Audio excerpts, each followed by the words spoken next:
Imagine standing at the edge of the known world. The year is 1450. And then from the hill you see it.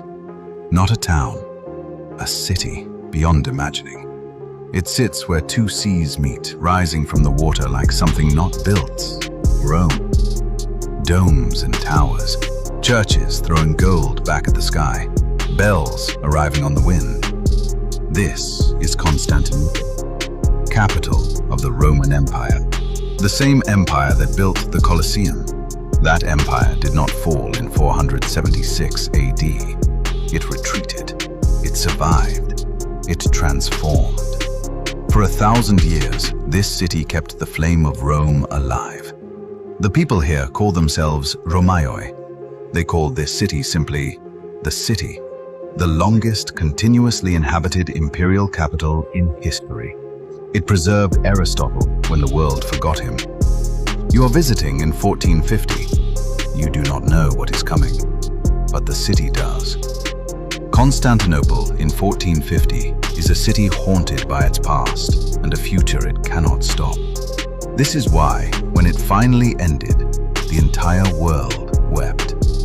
How does an empire that lasted 1,000 years die? Not quickly.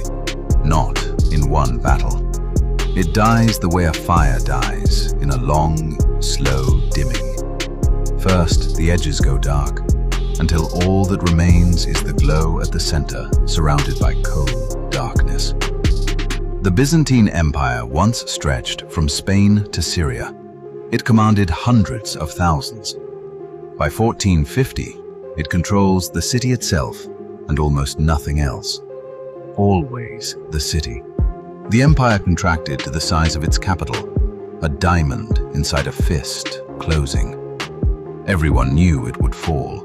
The question was, what happens to everything inside? The books, the art, the memory of Rome.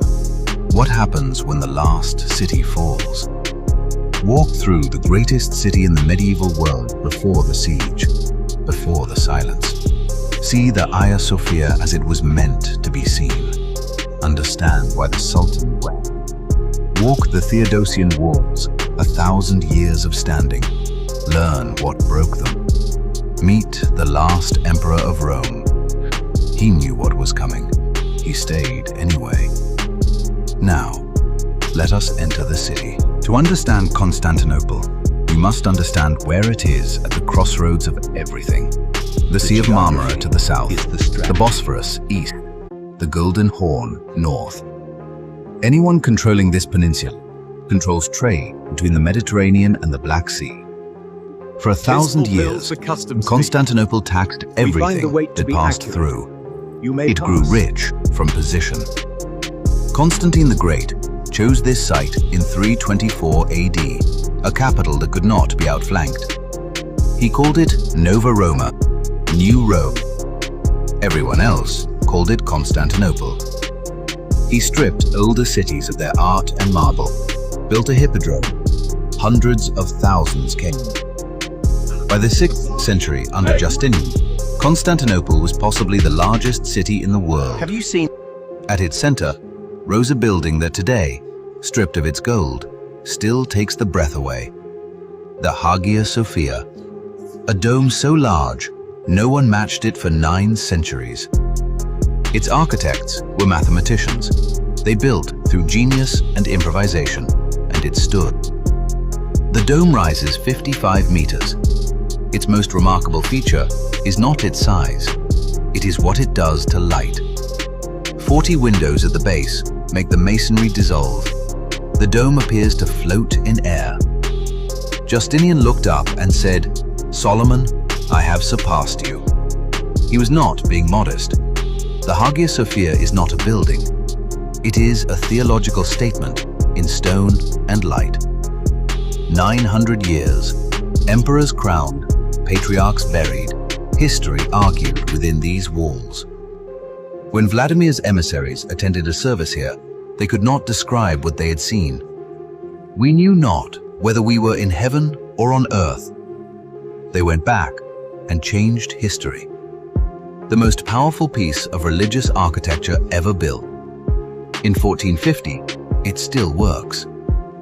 But stand outside in 1450 and look around. Something is wrong.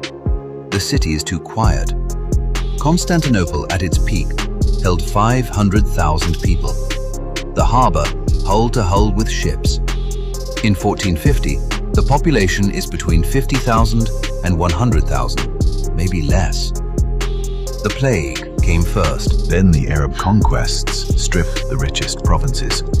Then the Fourth Crusade of 1204 sacked the city from within. That wound never healed. So Constantinople in 1450 is a city of ghosts and grass. Entire neighborhoods abandoned. Gardens growing where markets once stood. What keeps it alive is what it accumulated over 11 centuries, the manuscripts. Constantinople holds more ancient Greek texts than anywhere on earth. Plato, Aristotle, Euclid. Scholars copy these texts every day. Preserving what they don't know will save the world. When the city falls, those scholars will flee west. Their manuscripts will light the Renaissance. But that is later. In 1450, they are still here, still copying, still hoping. The emperor in the palace is Constantine XI Palaeologos, the last emperor of Rome, 50 years old, not a builder, not a conqueror, a man who faces what he cannot change. Mehmed II took the throne in 1451 at 19. From day one, he prepared. He built Rumeli Hisari fortress on the Bosphorus, choking Constantinople's supply line. He ordered the largest cannon ever built from a man Constantine could not afford. Urban first offered his services to Constantine. Constantinople could not afford him. Mehmed could. Constantine appeals to Rome, offers to reunite the churches. The Pope sends a cardinal, not soldiers. Constantine walks the Theodosian Walls and counts his defenders. 7,000 men, 12 miles of walls, against an army of 80 to 100,000. He does not flee. He does not negotiate. He does not sail to safety. He stays. Rome does not abandon its city. The Theodosian Walls, built between 408 and 413 AD, the finest military engineering in history. A moat 60 feet across, an outer wall, a killing ground. Then the main wall, 40 feet high, 96 towers, built to flex in earthquakes. No army crossed these walls in 1,000 years. The Arabs tried 7 times. The Bulgars, the Russians, all failed. The walls never broke, but Urban's cannon changes the mathematics. The Great Bombard, 600-kilogram stone balls. It takes 2 hours to reload. It fires repeatedly at the same section hour after hour. The walls were designed for battering rams and ladders. Not this. The cannon simply removes them. Constantine's men filled the breaches with rubble and barrels every night before dawn. Only 7,000 of them, doing this for weeks. The odds are not numbers, they are mathematics. Inside the city, the atmosphere has no modern equivalent. Not panic, something quieter. Grant People us go to peace, church. O Lord, They and light let candles. your perpetual light Pray. shine upon us. Everyone Amen. knows what is coming. The Hodegetria, the most sacred icon in the city, is carried through the streets in procession. Halfway through, they stumble. The icon falls. The crowd watches. No one speaks. The Golden Horn harbor chain is closed. A handful of foreign ships anchor inside, by choice. These sailors are not here by duty. They are here by choice. Something compelled them. Among them is Giovanni Giustiniani, Genoese soldier. 700 men, the finest commander in the city. He moves along the walls all night, reinforcing, repairing, keeping exhausted men standing. On May 27th, the entire Ottoman camp blazes with torches and bonfires. The defenders can read by it. It is celebration or ceremony. The Ottomans know the end is close too. On May 28th, Constantine rides to the Hagia Sophia for Vespers. He prays. He says goodbye. He returns to the palace, asks forgiveness from his household, then goes to the walls. The final assault begins at midnight, May 28th into May 29th, 1453. The Bashi bazooks come in waves. For 2 hours, the 7,000 hope. No one inside is sleeping. Mehmed sends the regular Anatolian troops, disciplined, better armed. They push harder. Giustiniani is everywhere. Constantine fights at the breach, sword in hand, the Emperor of Rome. Around 4 a.m., 2 things happen simultaneously. They change everything. Giustiniani is wounded. He asks for the gate key. Constantine gives it. Giustiniani leaves the walls. Something breaks. Simultaneously, a small group finds the Kirkoporta gate, unlocked. They pour through. The defenders see Ottoman banners on the towers. Giustiniani gone. The psychology shatters. Men who held for 7 weeks begin to run. The Ottomans flood through the breaches.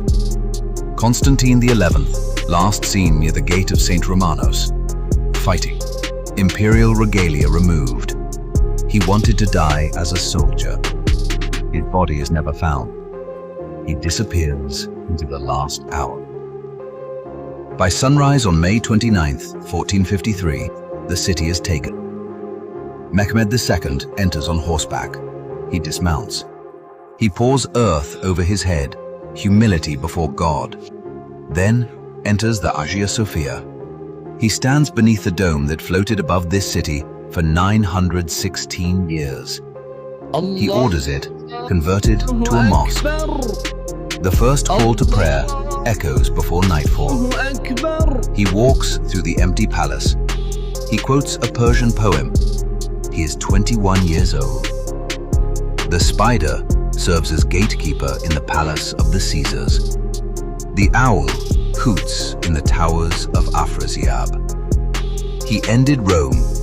He was 21. He knew it. The fall sends a shockwave through the world. Kingdoms realize what they have lost. The route to Asia, silk, spice, trade, now controlled by the Ottomans. An economic catastrophe. Merchants begin searching for other routes. Within 40 years, Vasco da Gama rounds the Cape. Within 50 years, Columbus reaches the Americas. The age of exploration begins here, in this failure. The scholars flee west with manuscripts. They land in Florence at exactly the right moment. Specific scholars teach specific students.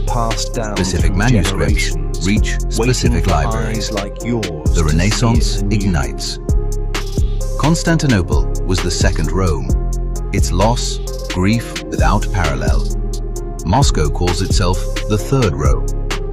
The Theodosian Walls fell not to a better army, but to a better technology. The age of castles is over. Every wall built by every civilization before this moment, obsolete. The medieval world ends here. Why does this matter to you, 6 centuries away? Because Constantinople is a mirror every civilization believed it would last. The Byzantines had lasted 1,000 years. They were right to believe. It fell because of specific human failures.